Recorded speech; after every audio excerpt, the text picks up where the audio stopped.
Here with Lindsey Wilson, swimming head coach Alicia Chemnitz after a pair of dual wins over Campbellsville today. Coach, let's start with the men. How do you think they did today in the pool?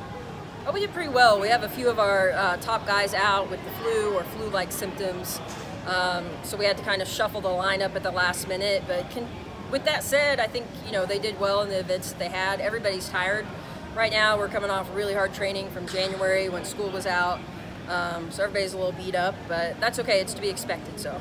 And what about the women's side?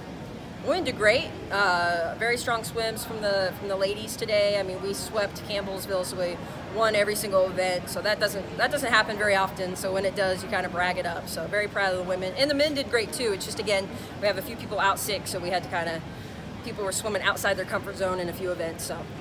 You lost one of the dual mates due to some of the winter weather here. How do you make sure that your teams are staying focused? You lose one meet. It's been a while since you've had your last competitive meet. How do you make sure they're staying zoned in? Right, that's a good question, because this is the first time we've raced since the week before Thanksgiving. So it's been a long break since they've been forced to compete. So losing that meet last week was kind of hard on us. This week at practice, we just tried to incorporate a lot more speed and race pace swimming than what we normally do. We always do some, but we kind of doubled down on that, trying to make sure that they're practicing swimming fast. But honestly, there's no replacement to actually being at a meet and competing.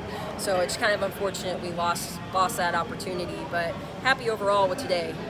You've got the Mid-South Conference Championships coming up here in a couple of weeks. How do you feel your teams? Do you think they're at where they need to be, or do they need to do a couple more things to make sure they're at the top level when they're going into conference? Sure. We start taper on Monday for the swimmers who haven't qualified for nationals yet. So that's about half the team. We have about half the team qualified, half the team isn't.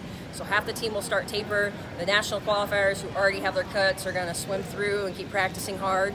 But there's always work to be done. I mean, we need better walls, better turns, better underwaters, and just getting really focused on the technical aspect, because it's really easy day in, day out to kind of go through the motions and not really focus. So yeah, they need to focus all the time, but certainly when we get to taper, it's like you got to focus or you aren't going to do what you need to do. All right, well, Coach, thanks for joining us today. Yep, thanks.